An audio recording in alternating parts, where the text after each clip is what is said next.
তোমরা এই ভিডিওটা দেখলেই ক্লাস 5-এর এতো মুন্ডার কাহিনীটি খুব সুন্দরভাবে সহজভাবে সম্পূর্ণ বিষয়টি বুঝতে পারবে। তো দেখতে থাকো। হাতিগড় গ্রামের 10 বছরের এক ছেলে রাখাল বালক এতোয়া মুন্ডা।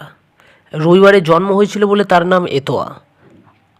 হাতিগড় গ্রামটির পূর্ব নাম ছিল শালগেরিয়া, কিন্তু গ্রামের মতিবাবুদের পূর্বপুরুষদের হাতি থাকার কারণে হয়তো গ্রামের ওই রূপ নামকরণ হয়েছিল।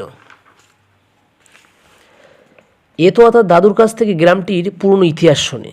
সে জানতে পারে গ্রামটি ছিল আদিবাসী গ্রাম, কিন্তু সাহেবরা এসে গ্রামটা জোর করে কেড়ে নিয়েছিল।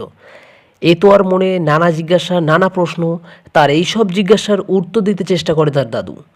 দাদুর কাছে শুনেও এই গ্রামের প্রাইমারি স্কুলের পাশ দিয়ে যাওয়ার সময় মাস্টার মশাইদের ছাত্রদের উদ্দেশ্যে বলতে থাকা গল্প শুনেই সে তার ইচ্ছা জানায়, কারণ বাবুদের বাড়িতে রাখালির কাজ করায় তার স্কুল যাওয়া হয় না। সিধু কানু, বিরসা মুন্ডা এবং আদিবাসী বিভিন্ন যুদ্ধের গল্প এতোয়া তার দাদুর মুখ থেকে শোনে। আরও শোনে আদিবাসীরা যুদ্ধে হেরে গিয়ে বাংলা, উড়িষ্যা, বিহার, অসম বিভিন্ন জায়গার জঙ্গল কেটে বসতি স্থাপন করলেও ক্রমে ক্রমে ইংরেজরা যেসব অঞ্চলের গ্রাস করে নিয়েছে। হাওড়া থেকে খড়গপুর গিয়ে বাসে উঠলে হাতিগড় গ্রামে পৌঁছানো যায়। পথে পড়ে রোহিণী গ্রাম, ডুলং নদী, আকাশছোঁয়া শাল এবং অর্জুন গাছ। এতোয়াকে দেখলে মনে হয় যেন এক দুরন্ত বাচ্চা ঝোড়া। একটি বস্তা এতোয়ার সঙ্গে থাকে। গরু চড়াতে চড়াতে সে টোকো আম, শুকনো কাঠ, মেটে আলু, শাক ইত্যাদি কুড়িয়ে নেয়। তারপর সে সুবর্ণ রেখাতে বাঁশে বোনা জালটা পাতে। কী খাবে, কী করতে ভাবতে ভাবতেই সে খাওয়ার কথাও ভুলে যায়।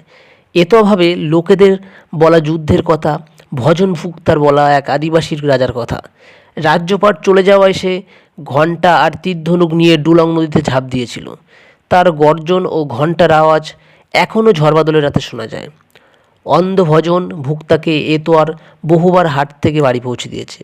ভজন ভুক্তা এতোয়াকে স্কুলে গিয়ে লেখাপড়া শিখতে বলে। এখানেই শেষ। আশা করছি তোমরা খুব ভালোভাবে বুঝতে পেরেছো।